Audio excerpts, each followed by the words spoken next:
My name's Theo Clinkard. I'm a choreographer and designer, and Century Project is my next company work. It's been about 5 years in the planning, and it's already been shaped by multiple conversations with dancers in the studio and other individuals who are interested in longitudinal artworks. It also follows a period whereby I've been just asking some bigger questions about how I make work, who with, what are the means of production, what are the time frames, and ultimately why. Why am I putting dance in the world, and what do I really care about?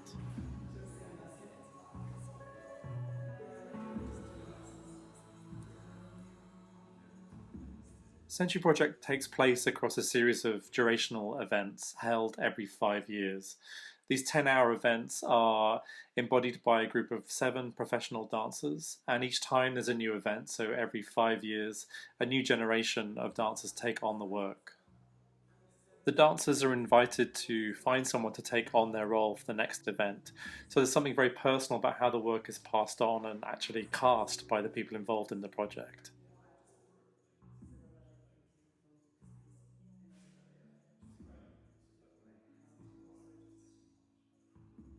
So during the research for Century Project in 2019, something shifted from the idea of a content or a choreography which is passed on like a relay towards the idea of creating a space, a place for dancing to happen, preserved and defended into the future, sent into time, if you like. So to make that change, what I decided to do was create a 5 by 5 meter carpet, a kind of ground for these events to take place on. So as the dancers change and the audiences change throughout the project, the carpet becomes the project's continuity. And it witnesses changes that we can't even imagine, social, political, environmental changes beyond its edges.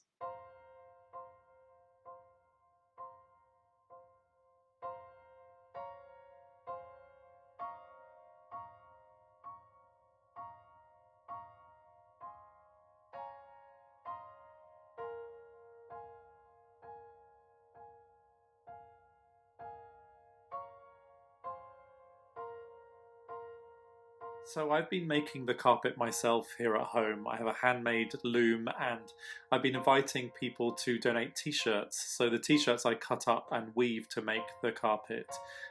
It's going to take me about 3 months to complete, but there's something very special to be taking this time, considering the work, and kind of appreciating slow time as I weave and imagining all those bodies who have worn those clothes, but also the bodies which will take part in the project and dance upon this surface.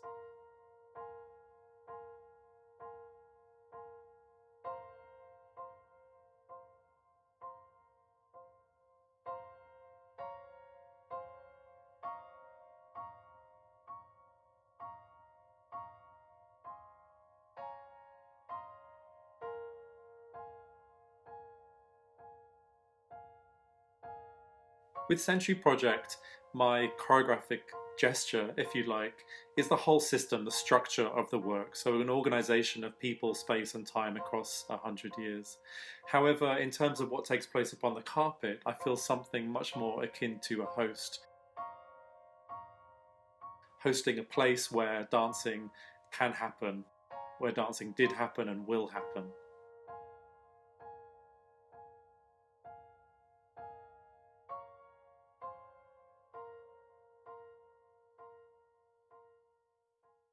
This work is not a performance, and those who attend are not audience members. Instead, Century Project is a place to witness dancing, to be with dancing, to watch what unfolds, much like you would a garden or a forest, a place to show up with your presence and tune your attention together with those moving.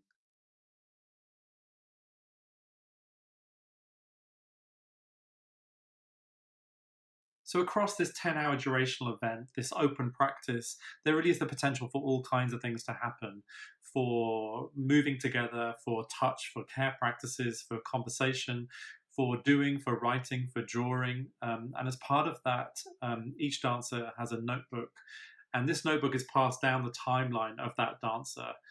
Accumulating a body of knowledge. And in that book, there's the possibility to draw each other, to write scores, to reflect upon not just what's happening in the preparation period and in the event itself, but also to write about the point in time, the environmental, political landscape in which that dancer is part of the project.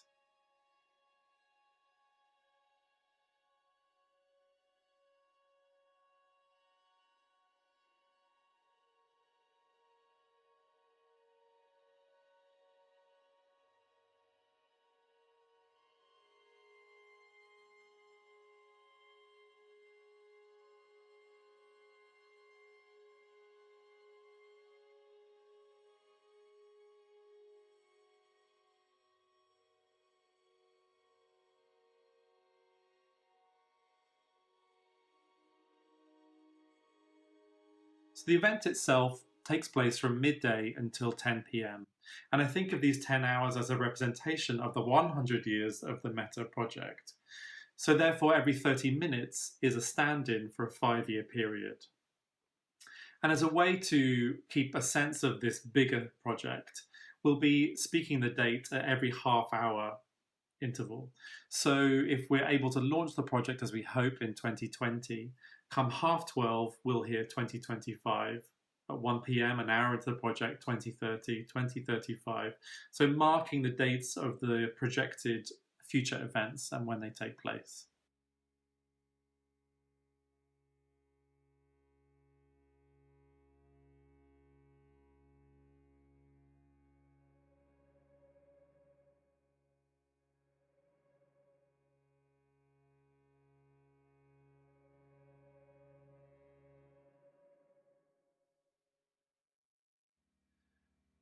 So while Century Project is predominantly a place for open practice and the sharing of ideas and knowledge, I didn't want to lose out on a parallel process, which would be the constructing of a dance and the passing on of that information. So, as the first generation, we'll be crafting a dance, a simple dance, almost like a folk dance, that we would need to retain over the next 5 years. And when we come back to meet the next generation, there's a dance that we can pass on from one body to another. So this set dance or folk dance acts like a punctuation or an interruption in the open practice. Since we're the first iteration, the first generation of the project, we'll begin our 10-hour event with the folk dance. In 5 years' time, the next generation will perform that dance half an hour later, and in 10 years' time, an hour into the project. So this dance, this set dance, travels through the timeline of the project and acts like a reminder of when it is those dancers and those witnesses are entering the project in the bigger timeline.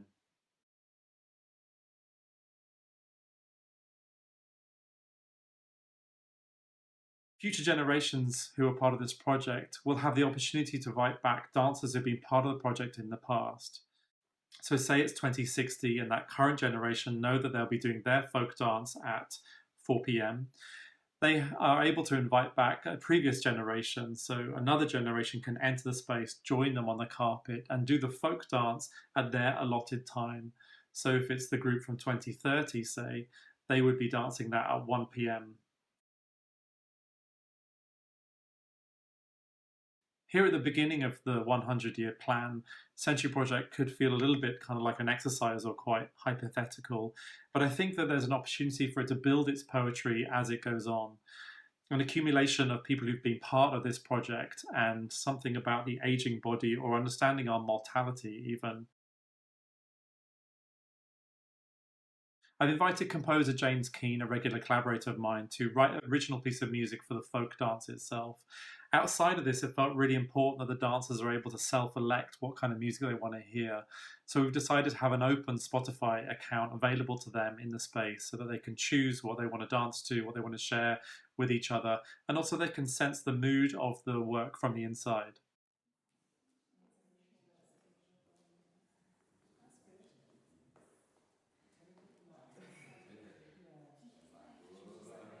Each event will be sound recorded, so we'll build a body or an archive of sound recordings of each generation's event.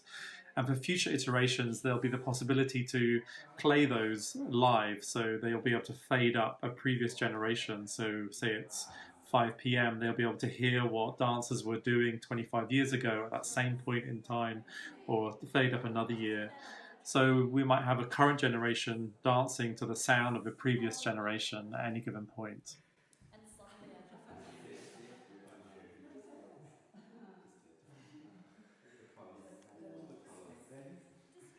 So as you arrive at the event and you have the carpet in front of you with the 7 dancers taking part in this project, you'll also have the opportunity to wear headphones and hear some of this kind of background information, some of the themes and the politics that brought this whole work about. And it's also hoped that there'll be various interviews with different specialists who are maybe involved in their own longitudinal projects, other artists, or people who have a history of looking at archive or embodied knowledge or future forecasting, different people who have specialisms that relate to this work.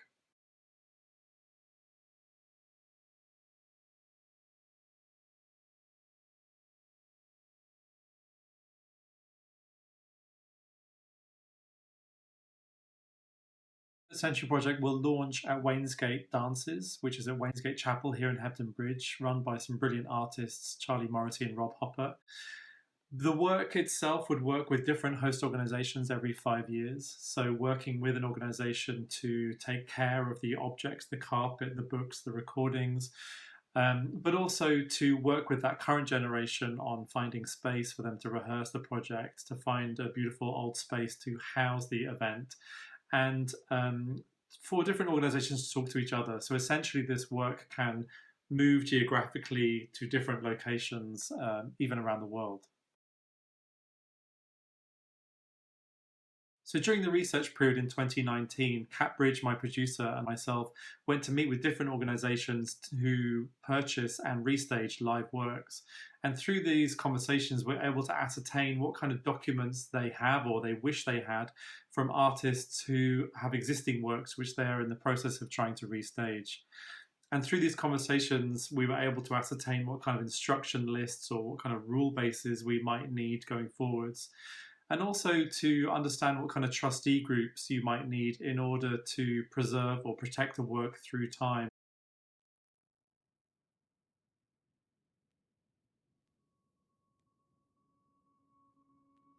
Something that often comes up when I talk about this project to various people are questions around how on earth can you make sure this is definitely going to happen?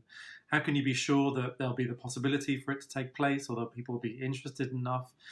And I just do really think that it's an act of faith. It's really hoping that other people will care about dancing enough, about togetherness enough to try to work against all odds to make this possible. And I think that's what makes it a really unique project.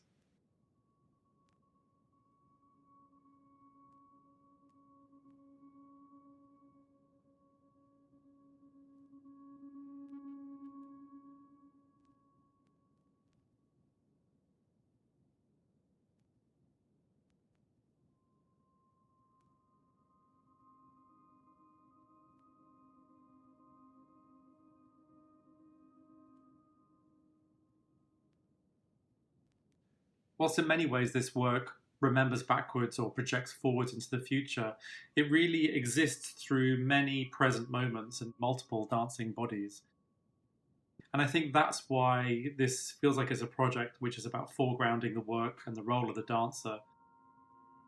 The work of a dancer is really to be fine tuning a present moment of performance or of dancing, and that's why this work is a platform for dancer voices.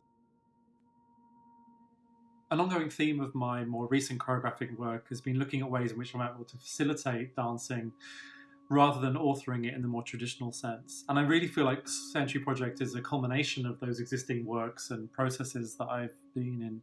Ultimately, a way to give platform to and voice to the work of the dancer and to celebrate what it is to be a dancer, almost aside from the work of a choreographer or a teacher, but as an artist in their own right.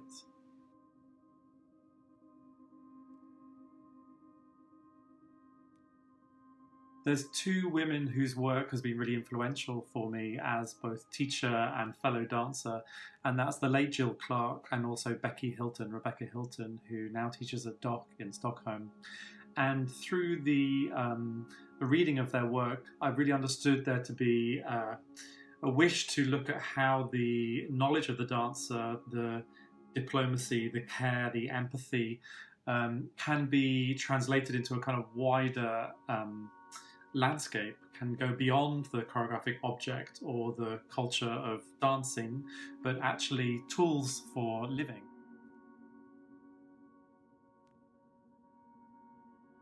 And through that reading, there was something I wrote down myself in the research. Dancers understand the world through the moving body. They dance to think about things, to activate things, to practice things. Dancers move because it's innate and necessary and important to them, but a way also of thinking physically. How could we use dance to best embody a way of being together in the world, physically articulating ideas of attention and care and sensing and listening?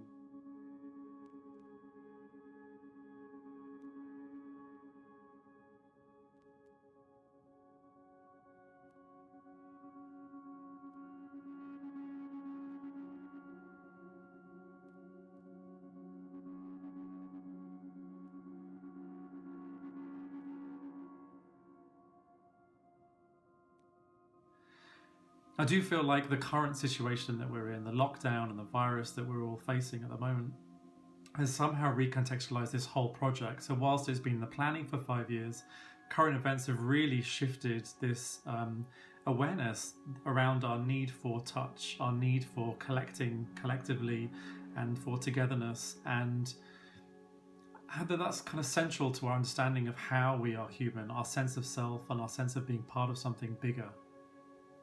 Thank you for listening.